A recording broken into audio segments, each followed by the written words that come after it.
So I have a teenager with me today, and she's just not some ordinary teenager next door. And why is that so? Because her story, her journey is of transformation. Metamorphosis. Metamorphosis. So she's read Kafka, and that's where this is coming from. But that's happening now. Kafka is happening now. We'll come back to it. But right now, Nitya, I want to go back to that sweaty June evening of 2017. Yes. It was a beautiful park and right here in Jabalpur, and your mom was insistent. She was very keen that you meet me and we have a conversation. She was just 9 years old. Okay. More than just a kid whose mom wants her to talk about stories and about books. To me, that evening, the first impression was you came across as a deer lost in the headlights. If I would put it that way. Yeah. She was looking left, she was looking right, but she was not looking at me. She was a real, deer stuck in the headlights. And I was wondering, oh my God, what am I going to do with this kid? I asked her, are you reading something right now? And I said yes. She said yes, that's all. She said yeah, and looking here and there, okay, I'm not interested. What are you talking about, man? Right. And then but I was excited. I said, wow, you're reading. So what are you reading really? Okay, is it a book or is it something else? So she immediately says that Charlotte's Web. Okay, still absolutely not interested. No enthusiasm at all. No enthusiasm at all. Not at all. Okay. So I said, okay, how much have you read? Where have you reached? A couple of pages, like barely a couple of pages. Yeah. And I said, so you're reading more? No. I don't want to. I did not want to at all. Yeah.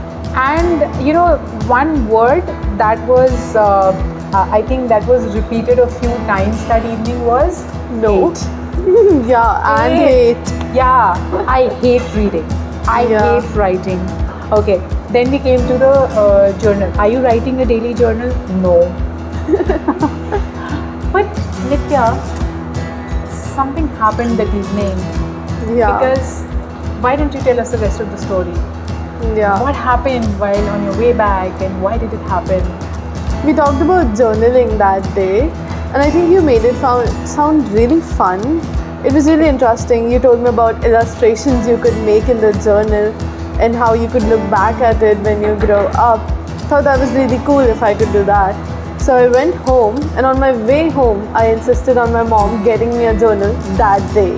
Wow. Yeah, I got a journal that day, went to a couple of stores, got the perfect journal, and the moment I reached home, I started journaling. And I wrote my first entry, still journal to this day.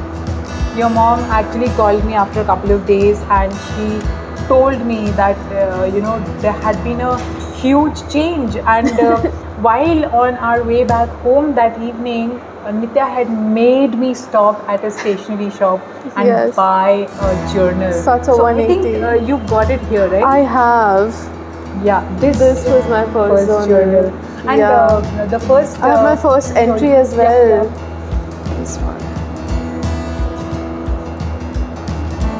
I am so always fascinated with that first entry. There was this little car you made. Yeah, so it was about me looking back to when my family got stuck in Beraghat. We got stuck in our car for hours on end. It was getting darker and our car would not start. God, we had to call a couple of mechanics and get it towed. It was so scary. Looking back now, it's such a funny story though. And even though it was, it's funny now, but I think when you were journaling it also, somewhere, you could see in your writing that, okay, you were finding it a little funny. Okay? Yeah, it was. That was the evening, we got stuck. Okay. And that little car you made, it made it it getting towed. Yes. So beautiful it Put was. up little stickers as well. It was so cute. Yeah. And these are all the journals that she has now. she's been journaling regularly now. Nitya, I am so fascinated with your story. I'm so proud also, and Thank you. I should also use the word honored here, because I am honored that yeah, I know you, and because this kind of conversation I don't think I can have with another teenager. And I'm so glad that you know, I had the privilege of seeing you grow up. Yeah, From you really being a did. 9-year-old to, you know, being a teenager, Yes. and you transformed in a very beautiful way. What are you reading now?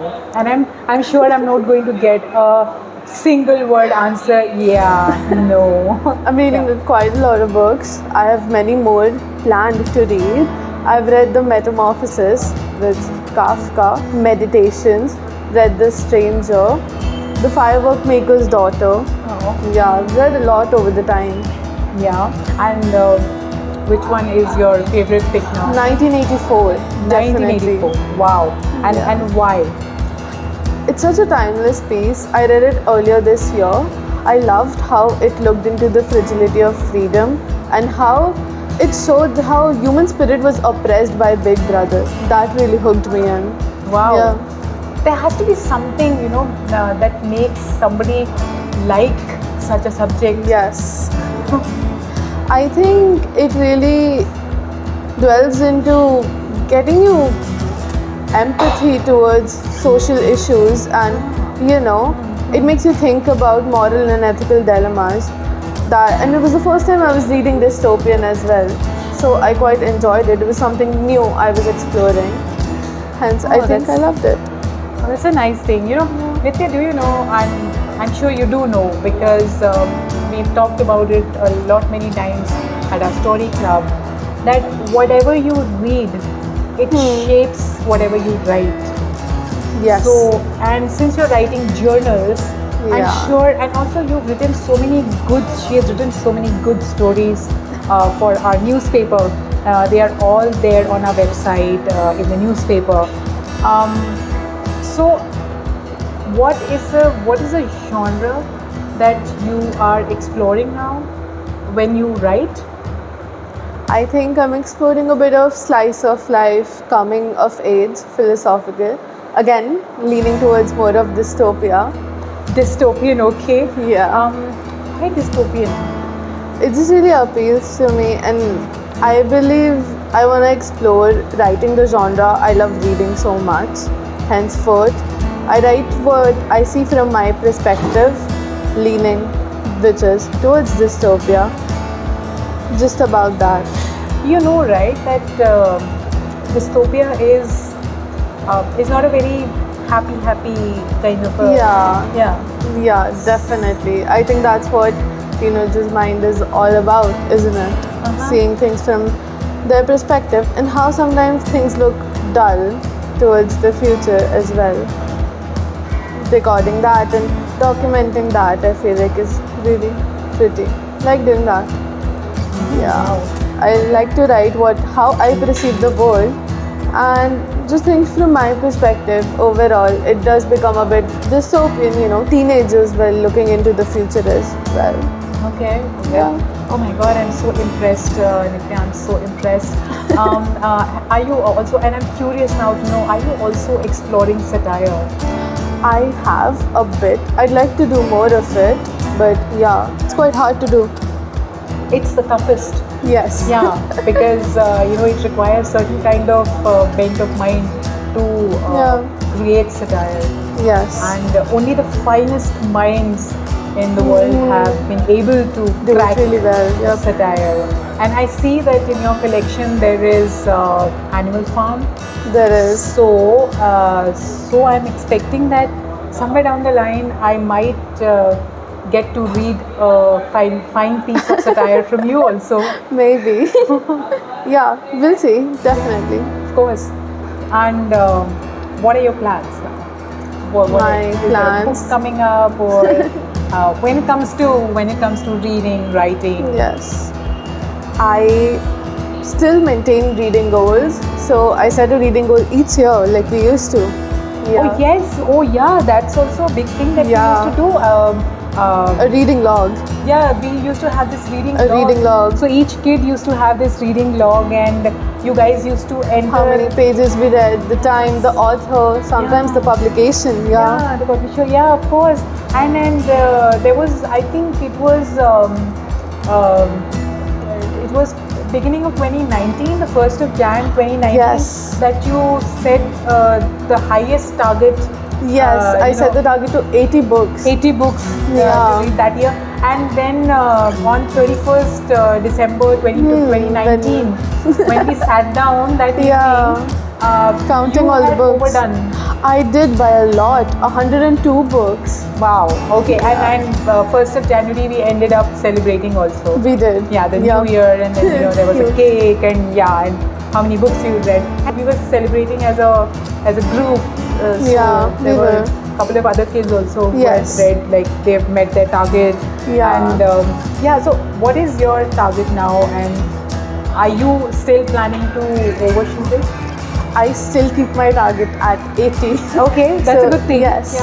I do plan to overshoot it. I want to read more than 80 books. We'll keep it at 80 though. Okay. That brings me to a thought that a lot of people keep talking about the time factor. That we don't have the time, how am I going to read so much? But you have a target of 80 books for a year, and now you are stepping into a new world, you are going to college. Have you imagined how the future is going to be, and when it comes to reading and the target that you're setting, are you sure that you will be able to achieve or maybe overshoot it? I hope that you do, but I'm just trying to think aloud, like the way the things are, the way the world is. Definitely. I think I can't imagine my future in college without reading, because it's such a part of my daily routine to read. It's kind of like watching a movie or a series, gives you the same amount of dopamine. So it's really interesting. I love reading, and I'm not going to leave it anytime soon. It's such a habit. Definitely gonna continue it in the mornings or while lunch, before sleeping, before night. Yep. Nitya, you know what? I really want to meet you again after a year and talk to you like this. And again, I want you to tell me that, oh yes, I overshot my target. Definitely, I will. Yep. Yeah, I'm so looking forward to that conversation. Me too. Already. Is there something that you want to say to that 9-year-old? To my younger self, I think I would tell her, who's such a shy kid, as you know from our first meeting, tell her to keep stepping out of her comfort zone, because it would matter and it does count. Tell her to be patient and persistent. And to all the parents and teachers who are listening to you right now, what is it that you would like to say to them? I think I would tell them to be kind and patient with the kids, as my mom was quite patient with me. Yes. And tell them to be patient with their kids. Be kind to them. Right. Okay. Okay, Nitya, why don't you recommend a few books for our readers? Young readers or all readers out there, because the kind of books that you are going to recommend, I'm sure it's going to be for all readers, not just teenagers and kids. I would love to. So why don't we just jump to it? Yes, definitely. Cool. So I would recommend these 5 books: The Stranger, The Firework Maker's Daughter, Metamorphosis, Animal Farm, The Plague.